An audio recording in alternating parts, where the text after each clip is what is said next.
अहिल्यानगर जिल्ह्यातून सोलापूर जिल्ह्यात वाहत असलेल्या सीना नदीला सप्टेंबर महिन्यामध्ये तीनदा महापूर येऊन गेला. 15 सप्टेंबर, 22 सप्टेंबर आणि त्यानंतर 28 सप्टेंबर अशा 3 वेळेस सीना नदीला महापूर आलेला होता. दरम्यान या महापुरामुळे सोलापूर जिल्ह्यातील करमाळा तालुक्यामध्ये सीना नदीकाठच्या गावांमधून मोठे नुकसान झालेले आहे. यापूर्वी कधी नव्हे इतके पाणी सीना नदीतून वाहत असल्याचे अनुभवास मिळाले. यावेळी आता जे ठिकाणी आपण आहोत ते ठिकाण म्हणजे करमाळा तालुक्यातील संगोबा येथील जो कोल्हापूर पद्धतीचा बंधारा आहे आणि त्या बंधाऱ्यावरील जो पूल आहे तो पूल या तिन्ही वेळेस पाण्याखाली गेला होता. याशिवाय येथील जे श्री आदिनाथ महाराज मंदिर आहे त्या मंदिराच्या भोवतीही पाण्याने विळखा टाकलेला होता. असा प्रसंग यापूर्वी कधीच घडला नव्हता. तर मित्रांनो, आज आपण करमाळा तालुक्यातील संगोबा येथील त्याच ठिकाणी आहोत ज्या ठिकाणी महापुराने मोठा हाहाकार उडाला होता. दरम्यान आता महापूर ओसरून गेलाय, त्यानंतरची स्थिती या व्हिडिओच्या माध्यमातून दाखवण्याचा आम्ही प्रयत्न करत आहोत. आता आपण ज्या ठिकाणी आहोत, ज्या ठिकाणी करमाळा पोलीस ठाण्याच्या वतीने बॅरिकेड लावण्यात आलेले आपल्याला दिसत आहेत, या ठिकाणापर्यंत पुराचे पाणी आलेले होते. एकूणच आत्ता जो परिसर तुम्ही पाहत आहात हे ठिकाण सीना नदीपासून काहीशे दूर अंतरावर आहे. मात्र महापुराच्या वेळी या सर्व भागांमध्ये सर्वत्र पाणीच पाणी अशी स्थिती होती. आता जी ठिकाणी कोरडी पडलेली आहेत या परिसरात संपूर्ण पाणी होते. त्यामुळे महापुराच्या तिन्ही वेळेस हा परिसर पूर्णतः जलमय झालेला होता. या ठिकाणी दृश्यामध्ये तुम्हाला जी स्मशानभूमी दिसत आहे या स्मशानभूमीच्या भोवताली सर्वत्र पाणीच पाणी होते. दूरवर तुम्हाला नदीचे पात्रही व्हिडिओमध्ये दिसत असेल. त्या ठिकाणाहून हा परिसर संपूर्णपणे पाण्याने व्यापलेला होता. त्यावेळी पाण्याचा प्रवाहही मोठा होता आणि त्याच्या खुणा आता आपल्याला दिसून येत आहेत. समोरच्या बाजूला जी स्मशानभूमी दिसते ती पूर्ण पाण्याने तिला विळखा पडलेला होता. याशिवाय रस्त्याच्या बाजूला जी पडलेले पत्रे दिसत आहेत ते एक हॉटेल आहे. तुम्ही जर या ठिकाणची पूरस्थितीतली दृश्य जर पाहिली असतील तर वरील बाजूस लाल पात्रा जो दिसत होता तो याच हॉटेलचा होता आणि पुराच्या तडाख्यामध्ये आता हे हॉटेल अशा प्रकारे जमीनदोस्त झालेले आहे. या भागामध्ये देखील संपूर्णपणे पाणीच पाणी अशी स्थिती त्यावेळी होती. हॉटेल पूर्णतः उद्ध्वस्त झाल्याचे आपल्याला या ठिकाणी दिसत आहे. हॉटेलचा हा बोर्ड या ठिकाणी पडलेला आहे. हॉटेल मित्रप्रेम नावाचे हॉटेल होते आणि ते पुराच्या तडाख्यामध्ये उद्ध्वस्त झालेले आहे. आता जी ठिकाणं आपण पाहत आहात ही ठिकाणी देखील पूर्णपणे पाण्याखाली गेलेली होते. आता पूर ओसरला आहे, मात्र त्या पुलाच्या आठवणी अजूनही या ठिकाणी दिसून येत आहेत. तुम्ही पाहू शकता किती दूरपर्यंत त्या महापुराचे पाणी शिरलेले होते. आता आपण बंधाऱ्याच्या काहीशे जवळ आलेलो आहोत. करमाळ्याच्या दिशेने आपण संगोबाच्या दिशेकडे जात आहोत. त्या ठिकाणी हा असा पूल आहे. हे ठिकाणी पाण्याखालीच गेलेले होते. आपण या पुराच्या आठवणी या दृश्यातून सहजपणे आपल्याला लक्षात येत आहेत. आणि हे ठिकाण पात्रापासून दूर असून देखील किती दूरपर्यंत पाणी शिरले होते यावरून पुराची दाहकता किंवा भयानकता त्यावेळी कशी असेल हे सहजपणे लक्षात येते. आता जो व्हिडिओमध्ये तुम्ही पाहत आहात तो संगोबा येथील कोल्हापूर पद्धतीचा बंधारा आहे. हा बंधारा प्रामुख्याने सोलापूर आणि धाराशिव या 2 जिल्ह्यांना जोडतो. याशिवाय करमाळा तालुक्यातील काही गावे या बंधाऱ्याच्या पलीकडील बाजूस देखील आहेत आणि या बंधाऱ्यावरून 3 वेळेस पाणी वाहिल्यामुळं त्या गावांचा करमाळ्याकडील बाजूशी असलेला संपर्क पूर्णतः तुटलेला होता. या बाजूची जी वॉल कंपाऊंडची एक भिंत होती ती भिंत देखील पुराच्या तडाख्यामध्ये पडलेली दिसून येत आहे. आणि ही बंधाऱ्याचे दृश्य आहेत. हे सीना नदीचे पात्र आहे आणि आता पूर ओसरल्यानंतर अशा प्रकारे सीना नदीचे पात्र आपल्याला बंधाऱ्याखाली दिसून येत आहे. आणि हेच पाणी पुढे जाऊन सीना कोळगाव या धरणामध्ये जाते. आपण दृश्य पाहू शकता. ही आता सीना नदीचे दृश्य आहेत आणि येथेच वरील बाजूला बंधारा आहे. या बाजूला पुराच्या पाण्याचा मोठा विळखा होता. आज त्या ठिकाणची स्थिती कशी आहे ते आपण पाहू शकता. आणि हे सर्व काही जी दृश्ये निर्माण झालेली आहेत ती सर्व पुराच्या तडाख्यामधील आहेत. समोर जे मंदिराचं शिखर आपण पाहत आहात ते संगोबा येथील प्रसिद्ध श्री आदिनाथ महाराज मंदिर आहे. आणि या मंदिराला देखील कधी नव्हते पाण्याचा विळखा पडलेला होता.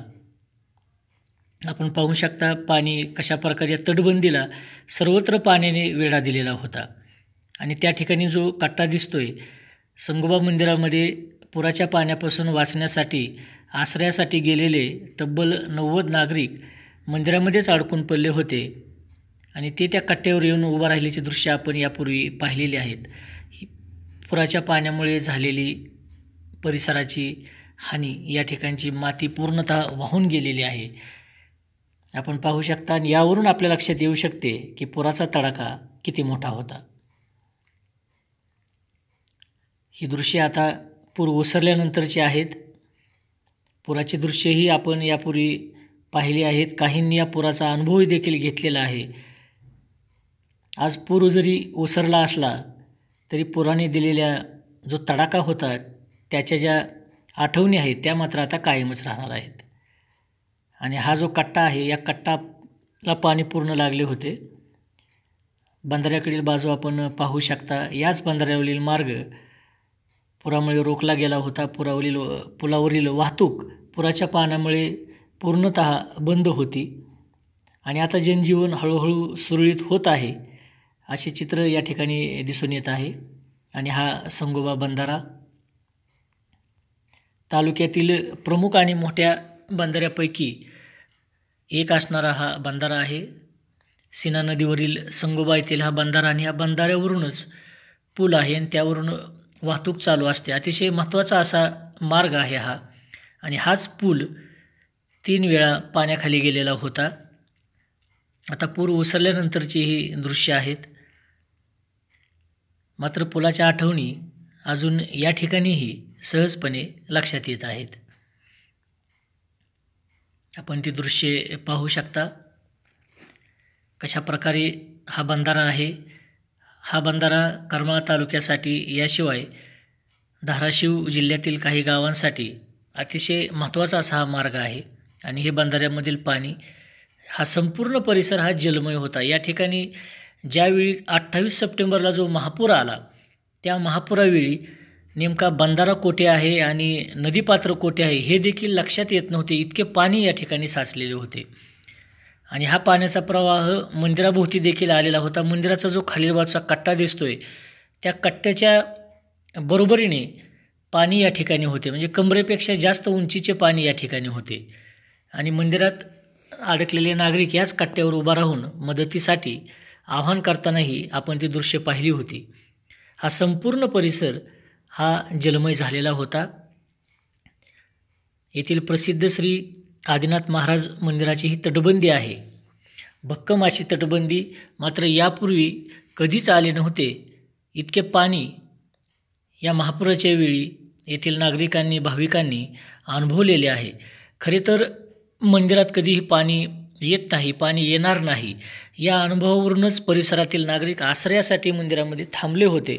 मात्र अचानकपणे बिकट परिस्थिती त्यावेळी निर्माण झाली आणि आता पाणी मंदिरात येते की काय अशी स्थिती देखील त्यावेळी निर्माण झाली होती. आता आपण ही बंधाऱ्याचे पात्र पाहत आहोत. सीना नदीवरील करमाळा तालुक्यातील संगोबा येथील हा प्रसिद्ध असा बंधारा आहे. हा मोठा बंधारा आहे. सीना नदी काठीच या ठिकाणी श्री आदिनाथ महाराज मंदिर आहे. अतिशय प्राचीन असे मंदिर आहे. या मंदिराच्या इतिहासाविषयी फारशी माहिती उपलब्ध नसली तरी मंदिर अतिशय प्राचीन असे मंदिर आहे. हे मंदिराचे प्रवेशद्वार आहे. येथून आपण आता आत जात आहोत. आणि पुराच्या वेळी आता मंदिरात पाणी येते की काय अशी स्थिती निर्माण झाली होती. मात्र सर्व काही परिस्थिती सुखरूप बनली आणि येथील सर्व भाविक नागरिक हे सुरक्षित स्थलांतरित झाले. हे मंदिर दगडी बांधणीतील अतिशय उत्कृष्ट असे बांधणी असलेले हे प्राचीन मंदिर आहे. तालुक्यातील अनेक भाविकांचे श्रद्धास्थान आहे. आपण पाहू शकता मंदिराची रचना कशा प्रकारे आहे। दगडी बांधणीतील हे मंदिर अतिशय भक्कम असे आहे। श्री आदिनाथ महाराज प्रसन्न असे मंदिराच्या आतील बाजूच्या प्रवेशद्वारावर लिहिलेले आहे। आपण मंदिराच्या आतील रचनाही या व्हिडिओच्या माध्यमातून तुम्हाला दाखवण्याचा प्रयत्न करूयात। महापुराचा तडाखा इतका मोठा होता, मात्र आदिनाथ महाराजांच्या कृपेमुळे सर्व काही सुरळीत झाले असे देखील या भागातील नागरिकांची भावना आहे। आणि याच मंदिरामध्ये तुम्हालाही या ठिकाणचे परिसर आम्ही दाखवत आहोत। दर्शनाचा लाभ तुम्हाला या व्हिडिओच्या माध्यमातून मिळेल। या ठिकाणची ही महादेवाची पिंड आहे। अतिशय सुरेख असं हे मंदिर आहे सीना नदीच्या काठावरील, आणि या मंदिरातील प्रमुख गाभाऱ्यातील ही आदिनाथ महाराजांची पिंड आहे। आपण पाहू शकता मंदिराची रचना अतिशय भक्कम अशी बांधणी आहे। दगडी बांधणी, आवाराही मोठा आहे, तटबंदी भक्कम आहे। श्री क्षेत्र संगोबा येथील हे श्री आदिनाथ महाराज मंदिराचा आतील भाग आपण पाहत आहोत। अतिशय सुरेख अशी बांधणी, मजबूत बांधणी। मंदिरातून बाहेर येत असताना पुढील बाजूशी अशा प्रकारे मंदिरे आहेत। हा मुख्य मंदिराचा हा आवार आहे। ही मंदिराची पाठीमागील बाजू, पश्चिमेकडील बाजू, त्या ठिकाणी देखील एक प्रवेशद्वार आहे। अशा काही शिळा या ठिकाणी आहेत। हे मंदिराचे आवार। नक्कीच तुम्ही करमाळ्याच्या आजूबाजूचे राहणारे असाल तर या मंदिराला नक्की भेट द्या। सीना नदीच्या काठावरील हे अतिशय प्रसिद्ध मंदिर आहे। मंदिराच्या पाठीमागील बाजूच्या वेशीतून प्रवेशद्वारातून आपण बाहेर जात आहोत। हा भाग देखील पाण्याखाली आलेला होता। येथील स्थानिक नागरिक सांगतात की यापूर्वी कधीही आले नव्हते, इतके पाणी या महापुराच्या वेळी आम्ही अनुभवलेले आहे। ही मंदिराची पाठीमागील बाजू आहे आणि जुन्या काळातील बांधकामे या ठिकाणी पाहावयास मिळतात। आपण हा मंदिराच्या पाठीमागील बाजूस आलेलो आहोत। या भागातून देखील पुन्हा मंदिराच्या प्रवेशद्वाराकडे मार्गस्थ होता येते। महाशिवरात्रीच्या काळामध्ये या ठिकाणी मोठी यात्रा भरते। आपण पाठीमागील बाजूने जात आहोत। जुन्या काळी सीना नदीवरूनच करमाळा शहराला पाणीपुरवठा केला जात होता। तेथीलच त्या ठिकाणची ही इमारत आहे, पंपग्रहाची इमारत आहे ही। आता उजनीवरून करमाळा शहराला पाणीपुरवठा होतो, मात्र जुन्या काळामध्ये सीना नदीवरून पाणीपुरवठा केला जायचा आणि ही तेथील पंपग्रहाची इमारत आहे। आता आपण पुन्हा नदीच्या बाजूला आलेलो आहोत, अर्थातच पूर्वेकडील बाजूस आहोत, मंदिराच्या प्रवेशद्वाराजवळ। हा भाग देखील पाण्याखाली गेला होता। शेजारी निलज नावाचे गाव आहे की जे कान्होळा नदीच्या किनाऱ्यावर आहे। त्या ठिकाणीही मोठ्या प्रमाणामध्ये पाणी आलेले होते। तर मित्रांनो, ही दृश्य आपण पाहिली की ज्या संगोबा या ठिकाणी मोठा महापूर नागरिकांनी अनुभवला, ते ठिकाण आता कसे आहे ते दाखवण्याचा प्रयत्न आम्ही ह्या व्हिडिओच्या माध्यमातून केलेला आहे। तुम्हाला जर आमचा हा प्रयत्न आवडला असेल तर नक्कीच आपल्या खबर मराठी या यूट्यूब चॅनलला सबस्क्राईब करा। सोबतच व्हिडिओ जर आवडला असेल तर व्हिडिओला लाईक करा आणि शेअर करा। धन्यवाद।